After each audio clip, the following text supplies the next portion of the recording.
Tonight we have Chris Delory, longtime good friend of the Tampa Fossil Club. He's been a speaker here many, many times, especially when he used to live closer. He participant in Fossil Fest. He gets us discounts and on items we need sometimes for raffle prizes at Fossil Fest and things. And he used to work in a 40-year career in natural history. He used to work here at the Busch Gardens. He's worked at Brevard Zoo. He's worked running his dinosaur collections. And I hope he's not here tonight to talk to us about his deboning or defleshing, but I hope he at least tells the story of getting cussed out when he was following in the gas stations, when he would carry dead carcasses from the zoos to his home to deflesh them. So welcome, Chris Delory. I'm going to go ahead and try to guys, if it's possible, we'll see if you can hear me. Being a 40-year educator, I have a very loud voice, so hopefully everybody in the back can hear me. Raise your hand if you can't hear me. No, it doesn't work that well. Like I said, I have been doing this for a long time, 40 years now. I was 5 years old when I started, I was really young. I've been doing dinosaurs for that whole time. I've been doing fossils, zoo stuff, working in the natural history field, but the dinosaurs have always been my obsession. Like many of us when we were little kids, I love dinosaurs.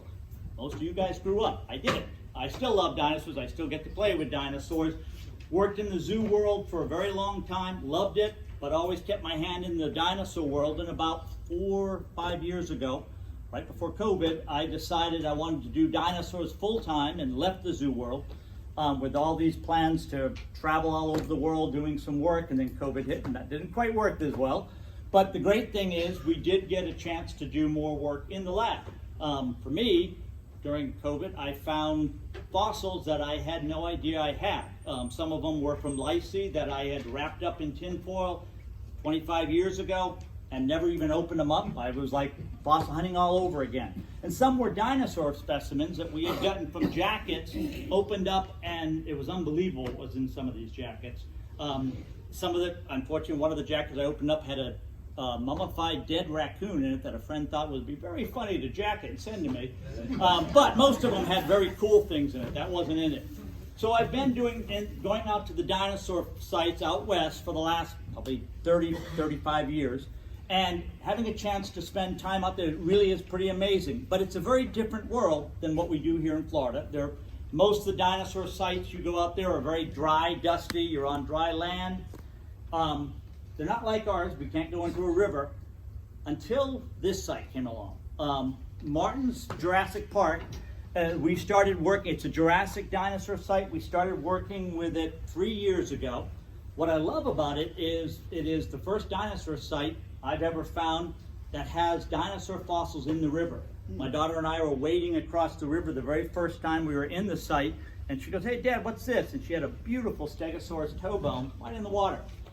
We then found vertebrae. In fact, I was out there, I found a couple of nice vertebrae. I was with a friend of mine who was whining because Tony couldn't find anything, so I had to give him one of the tail vertebrae. But there was a lot of material in the river, which is a very unusual thing for a dinosaur site, and we'll see about why. As we're going through this, we're also going to talk, see if I can figure out how to do this right, about this new site and about Martin the landowner. One of the reasons I talk a little bit about the landowner is because the western U.S., obviously it's a lot of large private areas and a lot of public land. Public land, we all know, we cannot collect on. It is illegal, it's really bad, and it makes, when people do that, it makes all of us look bad. I've been out there many a times when I've heard someone say, yeah, those fossil people, they steal from the public lands. Most of us don't do that. The few that do, hopefully, will be put in jail and won't do it anymore. But there's a lot of private land, and the private land, with permission, is great fossil hunting sites. The challenge sometimes is a lot of these ranchers, some of them are literally saving their ranches with the fossil hunters coming out and working with them. Most of you probably know a little bit about the dueling dinos. Amazing family that found those two dinosaurs, fought the government for 12 years. It was found on their land. They finally proved it, was able to sell it, and he turned around and actually supported a bunch of ranchers around him to prevent them from losing their ranches. It's really kind of neat when you get to work with some of these ranchers. It's a challenge. Martin is an amazing rancher, 5th generation ranch on this property out there in Wyoming. But it took me 3 years to get him to literally speak to me, because unfortunately for many years he had been robbed by some fossil people. Said they were good people, came out, told him that they were going to collect on their ranch, and when they sold something, they would give him a percentage of it. And for 10 years they came out from Europe, they were a European team, and they collected and never sold anything, which would make you wonder, why would you keep coming out for 10 years if you weren't really making any money doing it? They did tell him that they found 1 dino's tooth on the property in 10 years. We found 57 the first week we were there. So they probably were stealing from him. But because of that bad experience, he wanted nothing to do with fossils. In fact, the first time I met him, when I said I collect fossils, I thought he was going to punch me. Luckily he didn't. But after a little bit of time getting to know Martin, it came to the fact that we were going to treat him well, and we have been. Once you build a relationship with these ranchers, they're great people. They really are. They want you to be out on their property. They love their property. This property is their family's life. And Martin's just like that. Now, the first time Martin took us out to see the site, my daughter and I and a friend had gone out there, waded out into the river. And remember, like I said, I've never been in a dinosaur site that has dinosaur bones in the river. Martin reaches down into the water and pulls up this dinosaur leg bone in his hand. And I swear I thought he had put it there. I was like, there's no way in heck it's got to be something he's done. And then in the next 15 minutes, we found a half a dozen more bones in the river. It's a very amazing site because of what's occurring on the property. And well, actually, we're going to jump before we get to what's occurring. The other little thing that started this whole thing, like I said, I got a chance to meet him. Told him I was a fossil hunter. Didn't want nothing to do with me. A few years go by. We were working another site in 10 Sticks, Wyoming. The rancher we were working with over that 3-year period was given about $2.5 million in checks from the big dinosaur company for payment for the dinosaurs. So that rancher thinks we're wonderful. So he's telling all the other ranchers. Martin hears that I'm still back in town, and he comes into the bar I was in. I was just having a burger, not drinking too much. And he puts down the little brown fossil on the side there and says, I hear you still like fossils.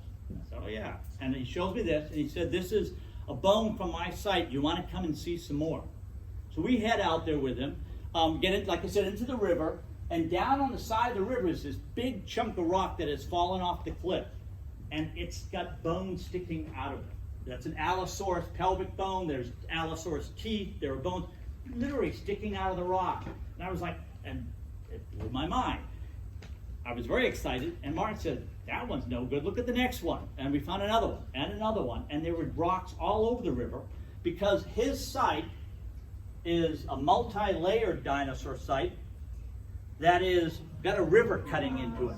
So below the dino site is this beautiful river, which coincidentally is the #1 trout stream in Wyoming. So we get to camp on and fish and eat the trout. But that is cutting into this wall. We're up on the top is where our dino site is.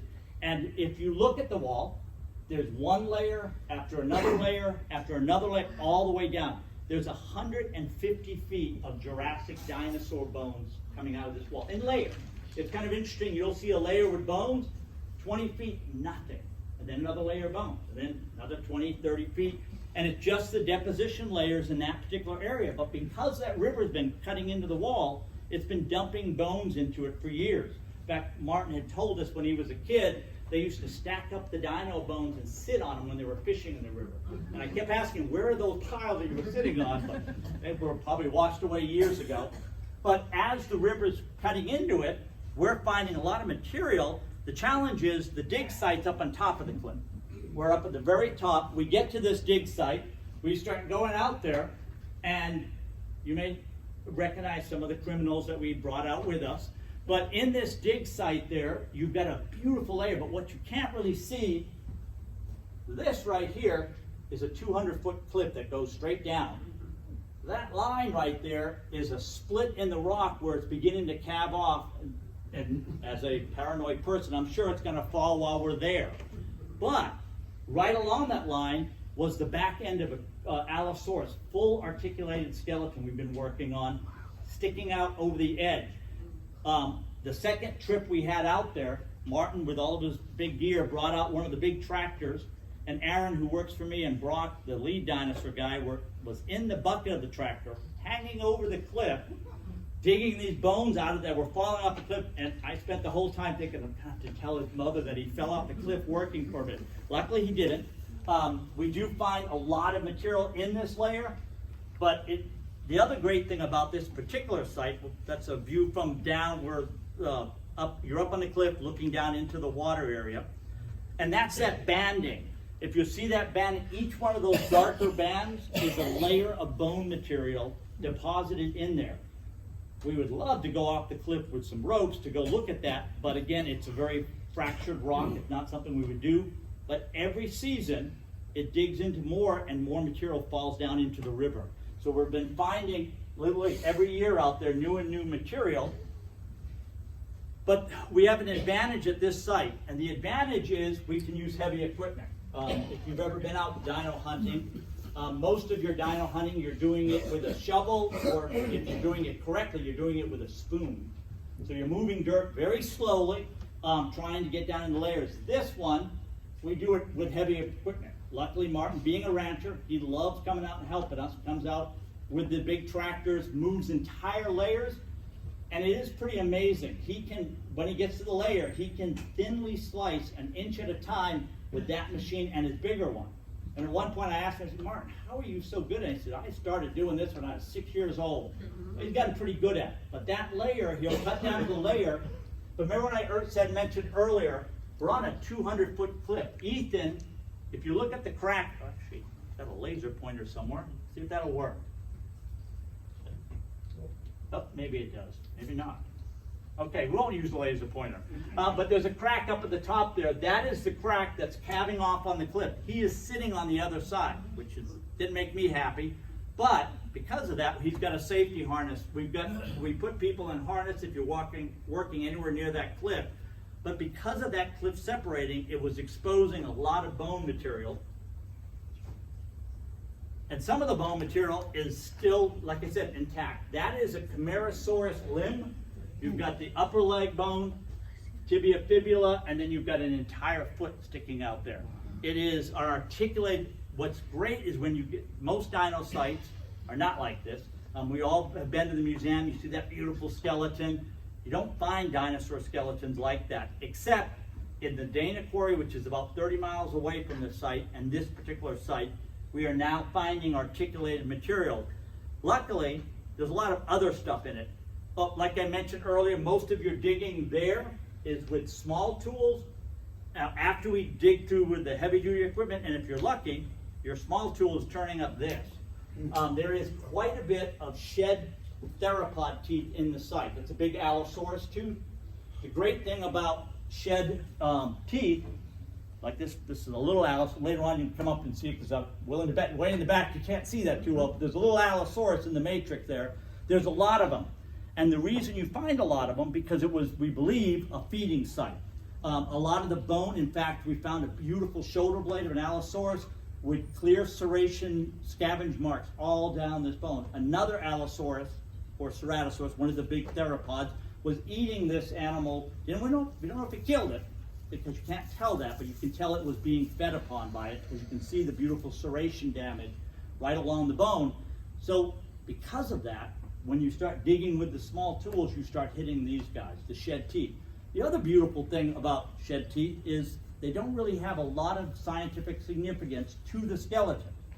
So this is material that the rancher and the lead team said, take it all you want. So we have to keep the big shed teeth. And unassociated bones that are in the site. And this particular site, we're working multiple layers. And the layers above the skeletons are full of unassociated, like the walls with those black banding. You have layers of just mixed bones and teeth. And then you get below that and you hit the skeleton. This is the site map right now. That's your articulated Allosaurus. What it doesn't really show clearly, the feet were completely articulated, and which was really kind of annoying. Brock, the lead digger, who is an expert on Jurassic material, walked over as we've been digging all day long And he points down and he goes, there's going to be a claw there, there's a claw there, and there's a claw there. And the son of a gun was right on the money on all three of them. Then he walked 10 feet over to where the other leg is, and he goes, there's a claw there, and he missed it on one this time. But it was about 1.5 inches over from where he pointed. It was that well articulated. Unfortunately, on top of our Allosaurus, we have the yellow bone, which is a Camarasaurus, a huge, we believe about an 80-foot Camarasaurus, big sauropod, long-necked dinosaur. And then we have a juvenile sauropod, what we think are from the same animal. It's their smaller Camarasaurus. But if you've ever dug in a dino site, you almost don't want to find sauropods. Any idea why? They're Too very damn big and they're too damn heavy. And they are massive. We have 2 of the limb bones right now, we believe are going to be a little over 8 feet long, just individual bones. And with those, like anything else, once you find those bones, first thing we got to do is start plastering. And we cover the entire bones with it. Again, we have a small advantage at this site. We've got equipment. I've been out in dino sites where we found massive. In fact, we made a jacket probably 2.5 times the size of this table, and we had to hand carry it out of a site. Which luckily we found a hood of an old car, put it on the hood of the car, put wrap straps on it. We had 8 of us pulling this up the side of a cliff. Unfortunately, on that particular situation, we got to the top. The first 2 guys in the group thought we had made it, let go of the rope. The entire thing slid almost 190 yards back down the hill. There was really close to those 2 people dying, but we didn't kill them. We let them stay, and we did it the next day again. With this, it's a little easier. We're using the heavy equipment, bring it into the site, and as you bring it into the site, we literally put it on rubber tires, then haul it out of the site. Makes it a lot easier. That particular block right there came out of the site looking like this. About 1.5 months after it was out of the site, it looks like this. This is a set of remember I said the sauropod bones are heavy, they're big, they're a lot. The good thing, they're very stable. You get these big giant bones that are a little easier. You don't have to worry about putting a lot of puzzle pieces. How many of you guys like puzzles? I hate puzzles. So if any of you guys want to come and put some puzzle dinos together, well, you're welcome to come over to the lab, because we have a lot of them. Luckily, sauropod bones aren't usually puzzles. Those Allosaurus ones that are hollow, the meat-eating dinosaurs, they tend to crumble, and you got to put each one. It's a 3-dimensional puzzle, which I hate even more than a regular puzzle. But you get some really nice bone material out of some of these sites. But you also have a lot of problems in the site. One of the problems we had, we borrowed one of the again, Martin's the nicest guy in the world, but we borrowed his truck. And then I drove it off the side of a very steep little hill down the side there. And you can't really see it, but it was teetering back and forth. I was actually sitting in the driver's seat, and my brain was stuck on trying not to let the mirror get shattered when it rolled over, and I couldn't let go of the steering wheel. We spent 2.5 hours trying to get it out of that predicament. The rancher's son came up with his tractor, pulled it out in about 5 minutes. I thought they were going to be really upset, and they were like, nah, we've been okay if you rolled it because the roof doesn't have any dents yet. And that was all they said. They're kind of used to this. But the other thing is, I tell you, one of my favorite things about going into these sites is you get to go out and get plastered. With plaster, not the other way around. But what we're working on is that Allosaurus. And again, some of you noticed earlier, this is an Allosaurus skull. It's of a species, a relatively new species called Jim Madzeni. It's a little bit older than our Fragilis, which is one of the other Allosaurus. In this particular site, we have found this ranch, again, remember I said earlier they had a team from Europe digging on the site. Unfortunately, the team had told the rancher that in the 10 years they never found a skull. No. Found a lot of bones, whole entire trailer full of them, but no skulls. And so he had named his ranch the Headless Dinosaur Ranch. Well, again, the first summer out there, we found the front end of the Allosaurus skull with the teeth intact. Now, I found it was my first theropod skull found. We were digging on it, and Tony and I doing the digging, and I had found a bunch of teeth right in a row. Didn't really think too well, and I handed one tooth to Tony and picked up 2 teeth. And then we realized they were sitting inside a bone. And we realized we had to put the teeth back because they belonged with the skull, and it was the front end of an Allosaurus and all of the articulated teeth sticking right out of it. cool thing about theropods is they have a secondary tooth sitting in the socket, but just when they lose one, the new one comes in. All of those were in the sockets also. It was perfectly intact. Oddly, we found this front bone up here, absolutely nothing else of the skull so far. So we know it's still there, we just haven't found it. We also did, at the end of September in the site, just found our first lower jaw, but the lower jaw is in a different layer, so it's from a different specimen, we believe. But again, the Allosaurus material is definitely there. But also, we got really lucky in September because we found a tooth like this. This is a replica, but in the Jurassic, remember we're dealing with dinosaurs that are 100 million years older than T-Rex. Quite a bit of distance between them. Different time period, different, but the top predator was Allosaurus and a couple other theropods. One of them is Ceratosaurus. Super rare dinosaur. In fact, there's only been 2 good skulls ever found, and I think 7 skeletons. We found our first complete rooted Ceratosaurus tooth in the site.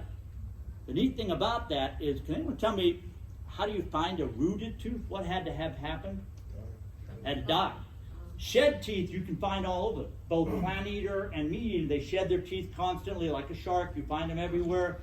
But when you find a rooted tooth, there's nobody out there pulling them out of the tooth when it was alive. They die. And so we know there's a dead Ceratosaurus somewhere in this site, which is pretty exciting because it is a very poorly known species of dinosaurs from this time period. We were very excited. On the trip, I had a young man who had never been dinosaur hunting before, always wanted to, came out there, and we were making a big deal out of this Ceratosaurus. Oh, it's a Ceratosaurus. And he holds up something in his hand. He goes, but what did I find? Mine's so small. And he found an even rarer dinosaur tooth from a Marchosaurus. There's actually 11 teeth identified from March that we know for sure of Marchosaurus. That's number 12. So this site has some amazing material in the dig site. And when we don't run the vehicles off, we get up there very easily. Now, that particular site, it is a very dry site. You got that river down below, incredible forest, beautiful. You get up onto the site, 150, 200 feet above it, and it's a completely different environment. You're in a very dry, almost high desert. It really is cactus, rattlesnakes, the whole 9 yards. But in just that small distance, it changes completely where you are. The neat thing about it is these mounds that we're removing off of it, we've started going through it using hoses and water, very similar to the Bone Valley experience. You could practice there and then come out and use that skill set because we've started hosing down these hills. We have water run up from the river, a big pipe up there, nice and cold, so on a hot day you can jump in it and spray yourself, and then you spray the dirt. And we've been beginning to find teeth and bones. The slight difference is with the Bone Valley stuff, you generally get a nice solid piece. When you hit water on this in a dry site, you tend to shatter your teeth. So you got to be real careful about it. The bone, we've had a beautiful Allosaurus bone, we believe from a juvenile specimen. This is a toe bone from that, we believe the same animal. We had a bunch more foot bones. We hit it with the hose. We didn't know they were in there, and what we got was a pile of a bunch of tiny little fragments afterward, which was bad. There was a silver lining. I was doing a presentation at a school in Denver, and I was able to give every kid a piece of an Allosaurus bone. So you look at the silver lining there someplace. But it is a site that we keep turning up more and more material in it. The more we've done, we've been there now for 3 summers, and we camp in the site, which is great. We're right there. I have had a couple of people go on the trip that are not big fans of campers, getting old like me, that don't want to sleep on the ground. We found an Airbnb a mile from our camp that is really nice. But most of it is camping. The site really is. It's right on a river. And just if you need to get hold of me, what I like to tell people, what I love about this particular site is we can take anybody into the site. It is a site, a lot of the dinosaur sites we work with, they are very specific. If you are not a trained field technician or paleontologist, you can't go in because they've got this idea the bones are sacred. And the misinformation is that the bones are rare. A lot of the dino sites we've been working the last couple of years, it is unbelievable how much material. We have a site up in Montana that we get access periodically, a big valley, and it's a shopping mall of dino bones. There are bones sticking out of the wall. Again, we all know finding a bone is sometimes easy. The hard part then is, preserving it, getting it out of it, figuring out what it is, figuring out association. This particular site, because the landowner Martin, we've got the relationship with him, he loves having people out that don't know how to fossilize. Not that he wants you to go out there and break things apart, but he wants you to come out and get that experience. He is excited, we're excited, and it really is a pretty amazing site to get out and just learn some of the basic skill sets. This last year, we were able to bring about a half a dozen people on one of the trips. Not one of them had ever been out in the site before, or ever been out in a dino site before, and they found some of the best material that we found on the whole trip. It really was, as we all know, you take that beginner that's never been in the river before and they find the best fossil sometimes. That's okay, because it's that part of that beginner's luck. And this one does have some amazing stuff.